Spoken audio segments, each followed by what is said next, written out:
Hi fellas, how are we doing today? I'm Amit Varidhi Kilor and I'm pretty sure कि इंदौर में जो लोग हैं वो बहुत अच्छा कर रहे हैं। टाइम एंड अगेन ऐसा लग रहा है कि अगर भारत में कोई रहने लायक शहर है दैट इज इंदौर। हमारे स्वच्छ भारत मिशन के तहत में जब रैंकिंग आती है तो सबसे ज्यादा क्लीन जो शहर है, जो सबसे टॉप क्लीनलीनेस में जो शहर है वो इंदौर है। एंड उसी प्रकार से हमारा जो स्वच्छ सर्वेक्षण 2021 है उसके अंदर एक और रैंकिंग आई है जिसके अंदर इंदौर हमारा नंबर 1 शहर है। So the country's cleanest city has now been declared as the first water plus city of the India under the Swachh Survekshan 2021। तो मध्य प्रदेश के जो मुख्यमंत्री हैं उन्होंने कहा भी कांग्रेचुलेशन, फर्स्ट स्वच्छ Bharat mission water plus certified city. Indore has been an example for the whole nation for its determination and dedication towards cleanliness. No doubt about it. भाई इस बात के ऊपर तो ग्लोट करना बनता भी है. That is something worth aspiring for every urban and town and villages also. अब स्वच्छ सर्वेक्षण क्या होता है जिसके बारे में हम बात कर रहे हैं, जिसने ये रैंकिंग दी है इंदौर को, ये एनुअली एक हमारे जितने भी अर्बन शहर हैं या टाउन शहर हैं उनका एक सर्वे किया जाता है which pertains to their cleanliness, hygiene and sanitation. और उसके बाद ये ministry of urban and housing affairs के द्वारा किया जाता है और वो सारे के सारे शहरों को एक रैंकिंग के द्वारा अपनाते हैं कि कौन सबसे ज्यादा क्लीन है, कहां पर सबसे ज्यादा हाइजीन है, कहां पर सैनिटेशन अच्छी तरह से मैनेज की जाती है। सो उसी में जब सबसे क्लीन सिटी की रैंकिंग आती है तो इंदौर नंबर 1 पर है। और इसी स्वच्छ सर्वेक्षण के अंदर एक और रैंकिंग आती है related to water plus city and that water plus city is also incidentally Indore. ये दोनों के दोनों जो सर्वेक्षण है, स्वच्छ सर्वेक्षण जो है, ये स्वच्छ भारत मिशन का ही एक पार्ट है।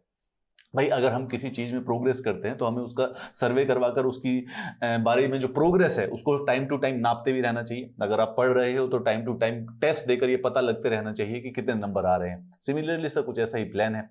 वाटर प्लस सिटी, आपने तो सुन लिया कि इंदौर भारत का फर्स्ट वाटर प्लस सिटी है, but what does it mean? मतलब इनके पास ज्यादा पानी है क्या? पानी रखा हुआ है, पीते नहीं है, पीने से भी अधिक पानी है?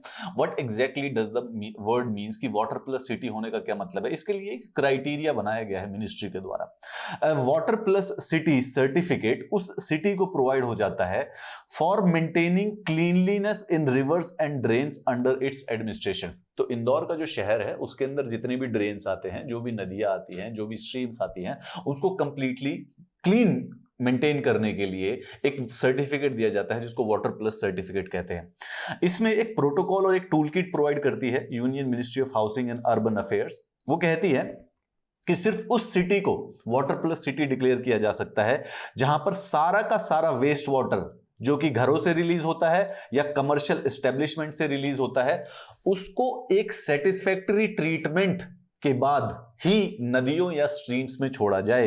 Then only the treated water is release to the environment. So there is a particular criteria कि जो भी वेस्ट वाटर है, चाहे वो घरों का हो, चाहे वो फैक्ट्रीज का हो, इंडस्ट्रीज का हो, पहले किसी भी शहर की जो म्युनिसिपल कॉर्पोरेशन डिपार्टमेंट है उसकी एक सर्टेन लेवल तक ट्रीटमेंट करे, उसको एक पर्टिकुलर लेवल पर क्लीन करे और उसके बाद ही उसको एनवायरमेंट में या नदियों में छोड़ा जाए।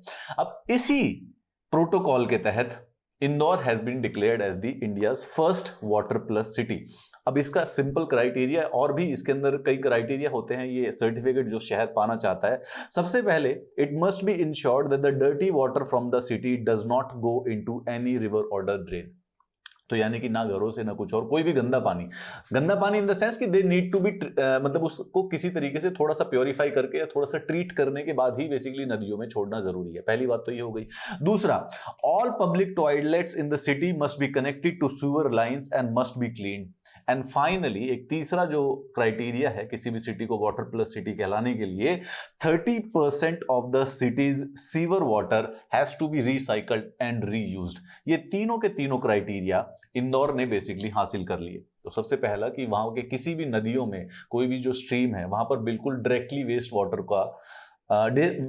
वेस्ट वाटर को ड्रेन नहीं किया जा रहा है, आफ्टर ट्रीटमेंट ही ड्रेन किया जाता है। दूसरा, जितने भी पब्लिक टॉयलेट्स हैं they are all connected to a sewer and more importantly जितना भी सूअर्स में पानी बहता है, गंदा पानी बहता है, उसका 30% is recycled and reused by the city of the Indore. जितने भी लोग थे, ये इन्होंने काफी प्रोजेक्ट चलाया था, काफी लंबा। जितने भी जो ड्रेन्स के जो नाले होते हैं, नदी होते हैं, उनके जितने भी बैंक्स के आसपास जो भी लोग रह रहे थे, they connected their outfalls of their houses to drainage line at their personal cost.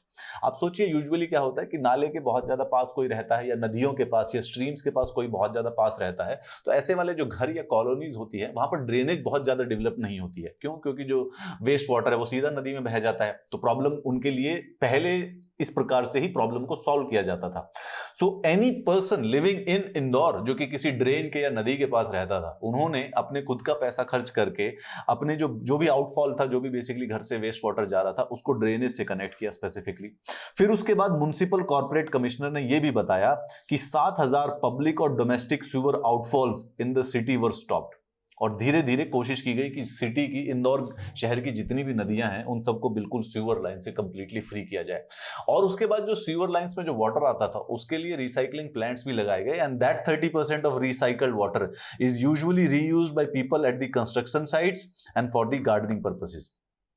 बहुत ही ब्रिलियंट आइडिया है if you actually think about it, right? कि जो वेस्ट वाटर है, अगर उसको कंस्ट्रक्शन एक्टिविटीज के लिए या फिर गार्डनिंग एक्टिविटीज के लिए यूज करके रीयूज कर दिया जाए। सो दिस क्राइटेरिया के मीट होने के बाद जो स्वच्छ सर्वेक्षण 2021 था, उसने बेसिकली इंदौर को the first water plus city of India declare कर दिया है। This is a very very good news. मतलब as far as the environment cleanliness is concerned, Indore is actually becoming an example to be emulated by each and every city of the India. However, water की जो scarcity की जो problem है ना, वो हमारे देश में बहुत ज्यादा सीरियस होती जा रही है।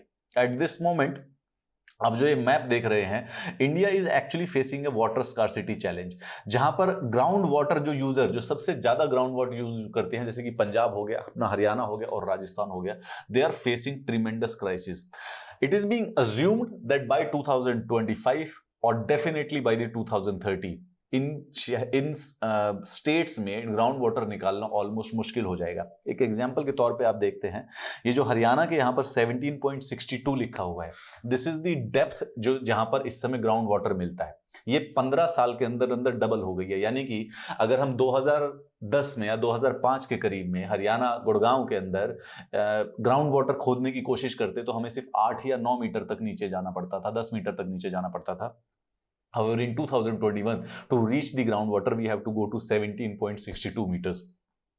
जितने भी लाल एरियाज हैं, they are actually so critical कि हर साल यहां पर जो ग्राउंड वाटर का जो लेवल है वो 8 सेंटीमीटर और ज्यादा नीचे गिर जाता है। नाउ दिस प्रॉब्लम, उसके बाद जो ये येलो वाले हैं, ये 2 से 8 सेंटीमीटर, ये वाटर स्कार्सिटी की जो प्रॉब्लम है इस समय इंडिया में, जो थोड़ी सी और भी ज्यादा सीरियस होती जा रही है। दिल्ली का ग्राउंड वाटर 17 मीटर नीचे है, उत्तराखंड का 16 मीटर नीचे है, पंजाब का 21 मीटर हो चुका है, राजस्थान का 25 मीटर नीचे हो चुका है, which is very very deep. धीरे धीरे जाते जाते ये ऐसा नहीं है कि अनलिमिटेड तक नीचे, तो 200 मीटर तक पानी मिलता है, then it gets over once in a while। And ये जो क्राइसिस है, इंडिया रिसेंटली फेस करता जा रहा है। The practices which make city environmentally sustainable, या फिर जैसे इंदौर के कॉन्टेक्स्ट में हम देख रहे हैं कि it become water plus city, ये जो मैनेजमेंट प्रैक्टिसेस हैं, जो वाटर मैनेजमेंट प्रैक्टिसेस हैं, जो रिसाइकल मैनेजमेंट प्रैक्टिसेस हैं, every single city in India actually need to start emulating that, वरना आने वाली जो प्रॉब्लम है that might actually be very serious, जिसका कोई सॉल्यूशन नहीं निकल पाएगा। अगर आपको इस क्लास का पीडीएफ चाहिए, so this is the Telegram channel that you need to join for the PDF and the notifications for any upcoming classes. I will see you in the next class.